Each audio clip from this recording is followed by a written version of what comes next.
So, today we're going to talk about selling a company. Does HR have a role in staging the house, so to speak? I think so, but we'll discover for sure coming up right now.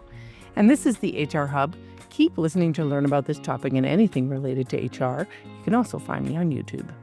And today, my guest is Lindsay Osmond. Lindsay is a business optimization executive and a former VP of Human Resources and Labor Relations. I've worked with her and I know her competence on the topic. Hi, Lindsay, how are you? Great. Thanks so much, Andrea, for having me here today. Well, thanks for coming on. So I don't usually ask people about their backgrounds, but yours is curious, having gone from HR to business optimization. So a couple questions about that. One, what is business optimization?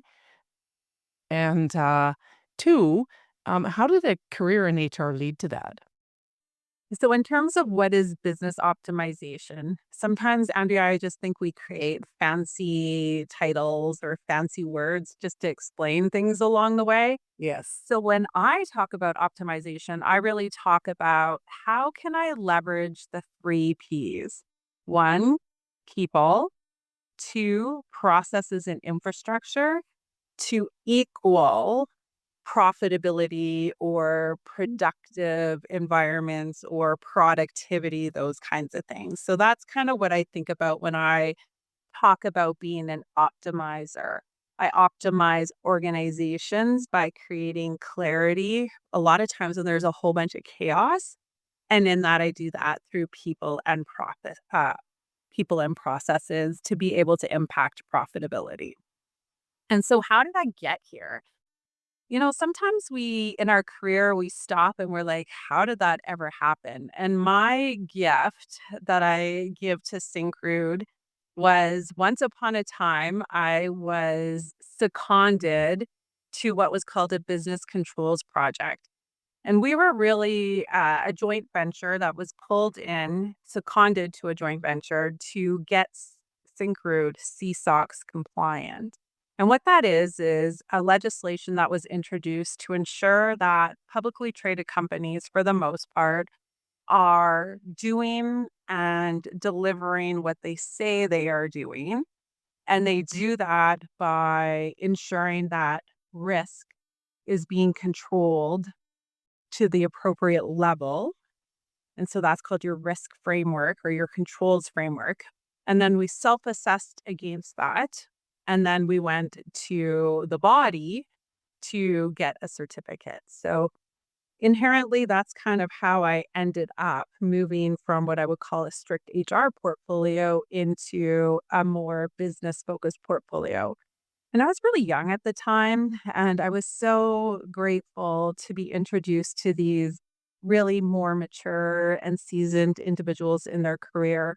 And our role was to map all the business processes across the enterprise and then understand every single one of our risks that would impact the financial statements, build controls around those, and then implement them, teach them, implement them, and then test to see if they were implemented. So that's how I really found out that, yes, I was trained and schooled in HR, but really I come at things with a business lens, a business focus with a people bend to me. And that's how I kind of ended up in this business optimization, efficiency optimization pathway.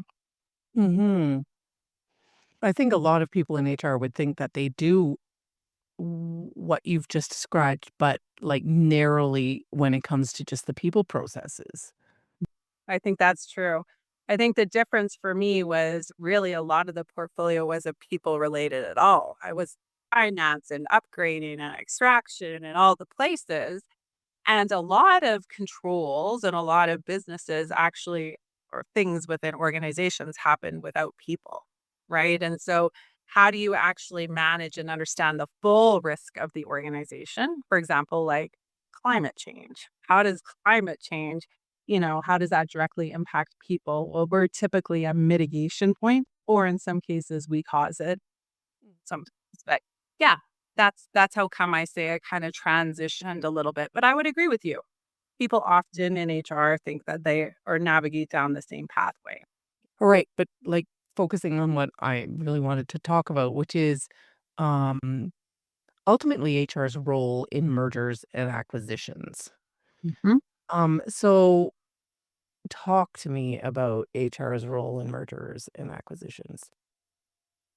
Hopefully, hopefully, and I think sometimes, unfortunately, HR doesn't get a seat at the table, and I think that's a miss from the organization from a strategic perspective. When I look at merger and acquisitions and M&A activity as a whole, there's very few examples in our world of a true merger that's gone really, really well. Typically, there's one body, one of the organizations that typically has more power, more authority, more money, more legislative compliance than the other. And sometimes we're trying to find a way to make those two bodies work together. And so, what I think HR's role is in this whole process is really to understand the business need. Why are we looking at a place of either divesting of a company or buying the company? And how is this aligned to our strategic imperative? And the reason why I think that's really important is depending on the why and what is the business problem we're trying to solve along the way is really going to drive how we manage the people portfolio to support that transaction. Can you give me like a tangible example? Yeah. So sometimes in M&A activity, we are selling assets. Call it an asset sale, where I'm taking a building, a piece of equipment, or whatever, and I'm going to sell that. There could be very little people impact along the way. You're really taking a tangible, for the most part, a tangible thing, and you're giving it to somebody else, another company, for the cost of that a valued item. The other thing that we can do is we can talk about more of a stock deal or a whole encompassing deal, a value deal, where the whole portion of an organization, people, liabilities, assets, the whole shebang is kind of packaged all up and we're going to sell it to somebody else. And when we're doing that, there could be a couple things that happen along the way. One, if our people processes aren't in order along the way, then that could really derail the deal. Second of all, we really want to ensure that we are presenting the best workforce planning process and the whole, not workforce planning, the whole people strategy in a good realm. So if we have a good people strategy and our people infrastructure is in place, then we're going to be more attractive to a buyer. And the reason why I say that is, in my opinion, the only competitive advantage that a company has today is their people. You can buy technology, you can buy assets, you can buy books of businesses, you can buy almost anything. But what we do know is either through research associated with M&A activity or just sheer looking at research, you can take an organization that was doing really, really well and change out people leaders, and all of a sudden everything is a debacle, right? Mm, yeah. And so I think it's really important to think about what exactly is the end deal. What are we trying to accomplish and why? Because even in that process, let's say you get to a deal, part of the process could be to keep some people, to let some people go, to change jurisdictional compliance if you're kind of doing an integration activity. And so that's one of the reasons why I think it's really important to be tied to strategy, because the why will help drive how we build the supporting function to be able to walk through a transaction. Yeah, I want to circle back to HR's role in the sale. You said that, having solid people processes is going to make a company more attractive. Mhm. How deeply do, people who are thinking about buying another company, how deeply do they dig into the people processes? Mm. So I think it really depends. I think that it depends on what you're trying to do out of the sale, number one. So if I'm just looking for an asset, I'm not going to dig into it at all. Yeah. If I'm looking at taking two existing my business unit and another business unit that performs the same amount of work and the exact same type of work, that means I'm going to probably do an an integration between those two people teams, those two business process teams, and I'm going to want to know a little bit more. Sometimes we're buying talent, we're buying a portion of the organization and specific subject matter experts or talent. And in that, I might dig into the people practices even more to understand the talent that's existing in the organization. But for the most part, when you're starting down the path, you really don't know what's going to end up, especially if you're the selling company, right? So you've made a decision, a strategic decision as an organization that this portion of the business doesn't make sense for whatever reason. It may not be aligned with your core business. You might not be able to get a return on it. There are so many reasons why an organization may choose to divest of a portion or all of an organization. And so often as an HR person, you're kind of saying, okay, let's get us ready. Like, let's get us as ready as we can. And sometimes we make a conscious decision that we just want to make it look good to be able to get the sell. And sometimes we really have different kind of values as an organization where we're going to put our best foot forward and demonstrate and be extremely transparent through this process. And so regardless, I think there's a couple things that HR does to prepare. Number one is we need to assess our talent and we need to assess it while reviewing the employment contracts. Because a lot of times with a transaction, we're paying money. So one company is trying to assess how much money they're going to pay for another company. And when you take a look at the HR practices, there are things that cost that are tangible dollar values that you can start to piece out.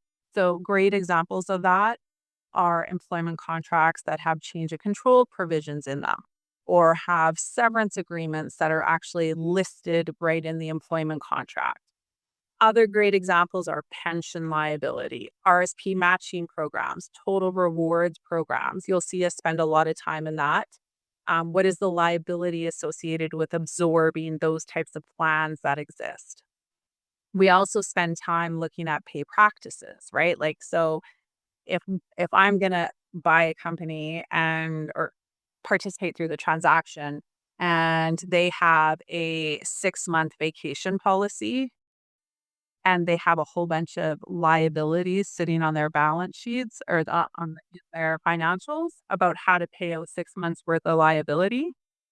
For me, that's something I'm going to look at because that's going to add cost into the transaction, right? So my role, part of due diligence, is to gather all the hard costs and the soft costs that I think it's going to take to get through the transaction to ensure that we can still have a return on investment on the back end.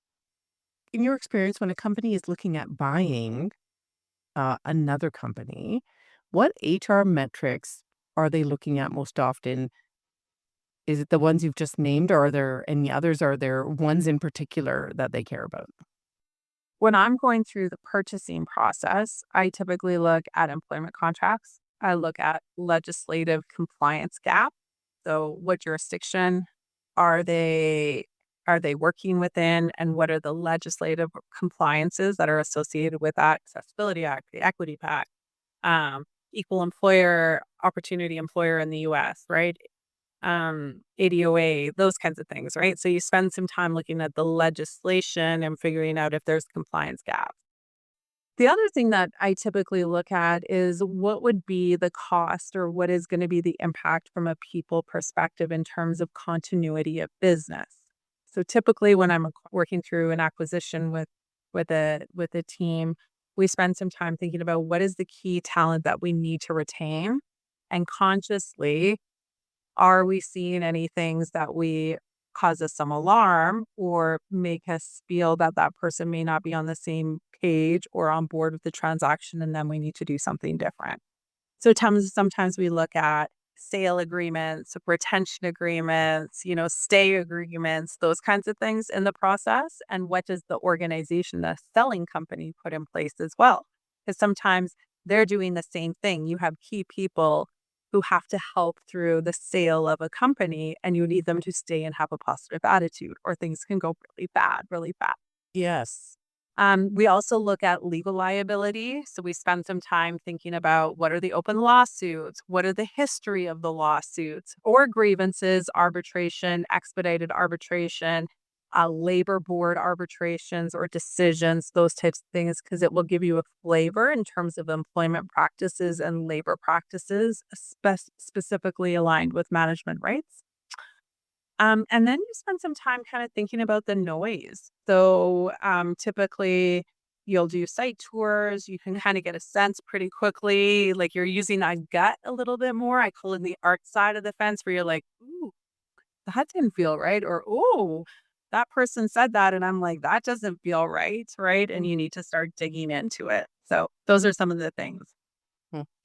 You talked about keeping employees engaged in the process. I mean, obviously, like, maybe they're not uncertain about whether or not they want to be working for the next company, whether or not they're even going to have a job in the next company.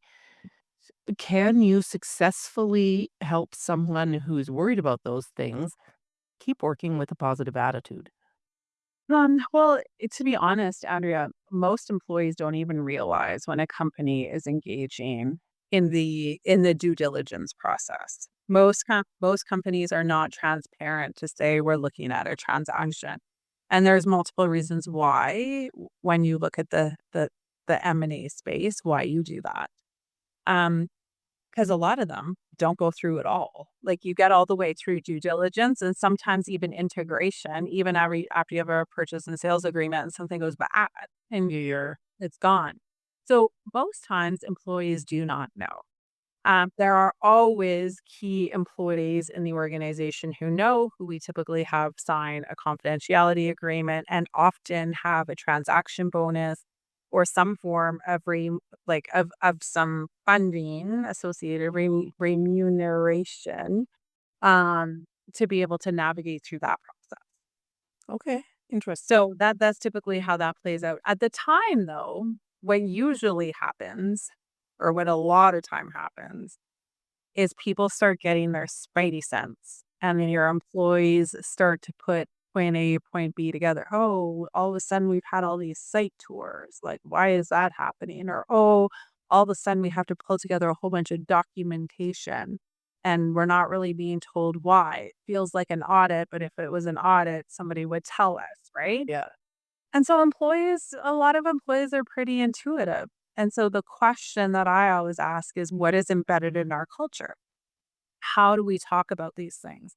So some organizations grow through acquisitions. It's part of their business strategy. It just is what it is, what it is. And so employees technically seem to know, because of the pace and the frequency of going through those processes, that they're like, "Oh yeah, it feels like we're we're set to be sold or we're set to buy," right? You can hear the people will talk about that, not necessarily knowing the details. In other organizations, especially when you're looking at a full swale sweep, right? Taking a full organization, not necessarily carving it up. Um, there's more sensitivities to that, because the moment you have a little bit of disgruntledness within the organization, that's when things can go sideways. Mm, And so it comes to, when is the right time? And sometimes you just sense that there's something going on and you pull employees aside and you have a mm. conversation. Sometimes the top tier of the organization may know, like the executive team knows, one layer down may know, and you find ways to be able to create more invisibility to the fact that you're going through the due diligence. Right. Hmm. Okay. Interesting. What HR factors could derail a sale? Well, it depends on what kind of sale you're talking about. So some HR factors would never, right? Like if you're thinking about selling an asset, Yeah. see nothing from an Yeah. HR perspective.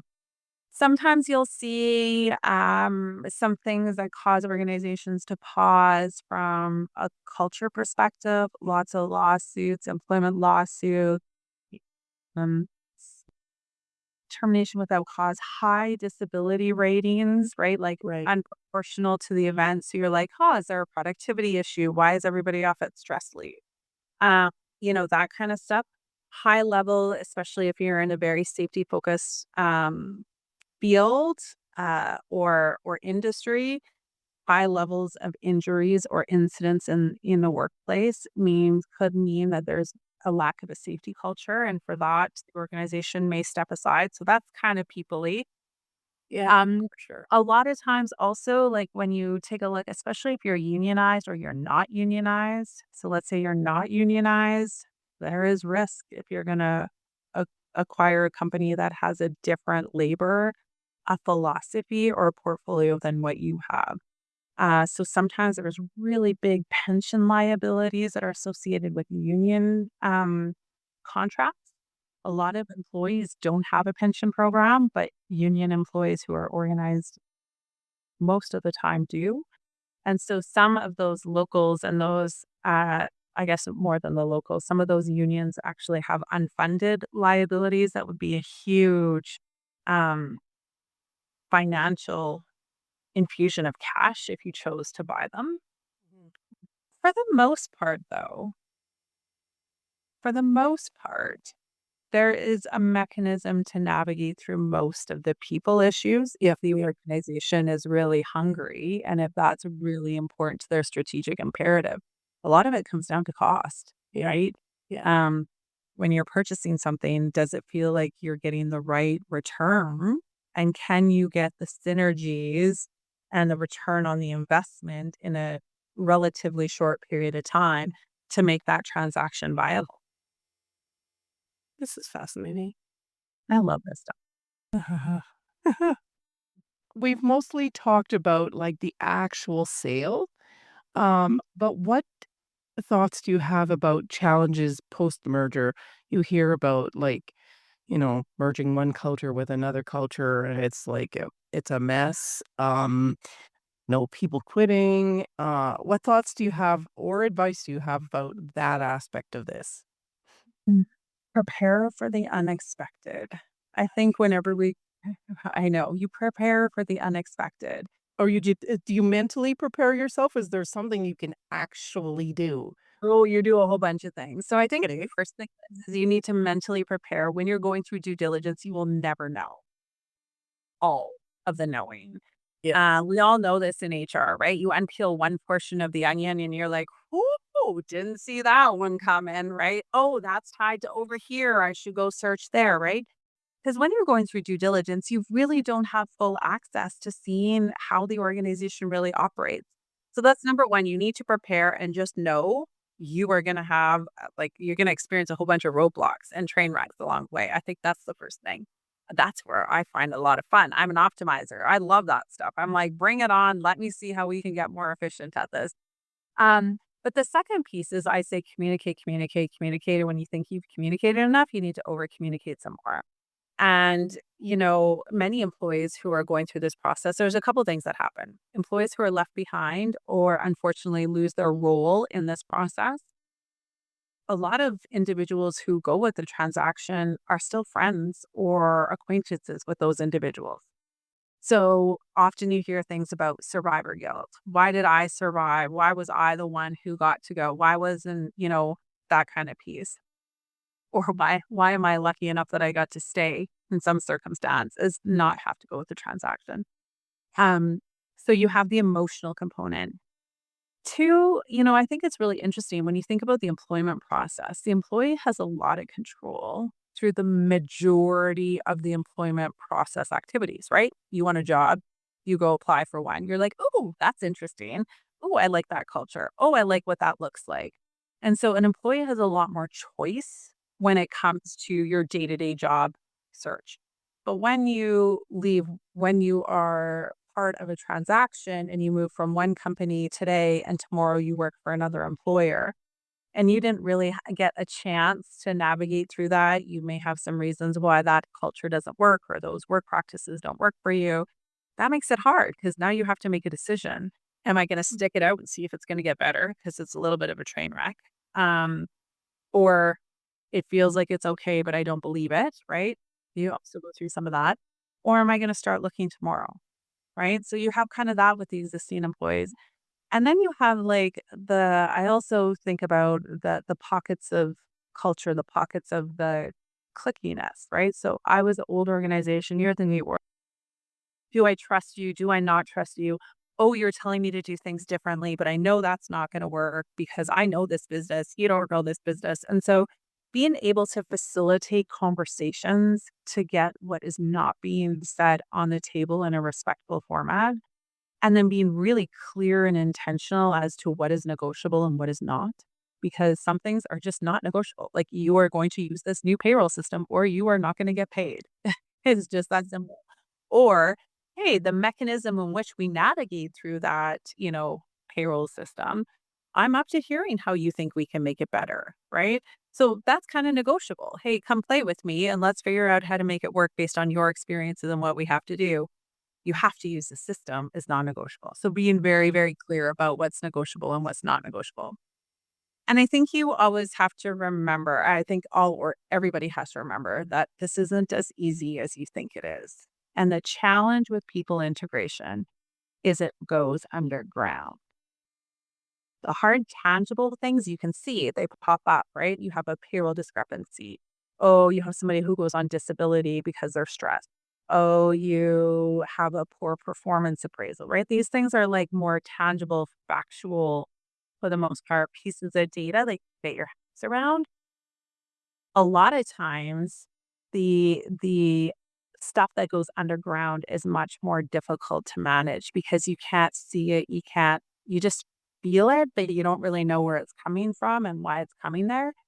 And so just be prepared that it can't just all be about what does the data say? What does the process say? Sometimes you just have to get out and walk around and just feel and go to that water cooler and just stand and ask how people are doing or navigate in the lunchroom. Like, if there's one thing that could change, what would that look like? And gather what I call the organizational sensing information. I sense that something's not right. What does that feel like? How big of an issue is it? And what do we want to do about it? Because sometimes organizations can choose to do nothing. And then sometimes leadership's going to lean in really, really hard and find a way to ensure that there's clarity and transparency in the mission and vision and get people aligned. Okay. We're at the end of this. If someone wanted to learn more about doing this sort of thing, what do you suggest? One. And two, where can they find you if they would like to talk to you more about this? Ooh, what do I suggest? I always start with understanding the why and understanding the business and reverse engineering. And I think there's a lot of really great books and concepts about M&A and what's gone well and what hasn't gone well. I think some of it is just basically exposure because a lot of those books are roadmaps and they say, hey, do these things. And until you've actually been in it and feel it, it's a little tricky. And so sometimes having your pool of individuals who have liked experience, who have been in a similar kind of industry or type of transaction, they can give you some insight. In terms of where you can find me on LinkedIn, Lindsay Osmond, located in Calgary, and you should be able to track me down. Okay. Well, thanks, Lindsay. That was amazing. The depth of insight and the way you link all the factors together, and yet we're able to share some of your reflections with us was amazing. We have, however, reached the end of this episode. Thanks for listening out there, and we'll catch you next time when I talk with another insightful guest.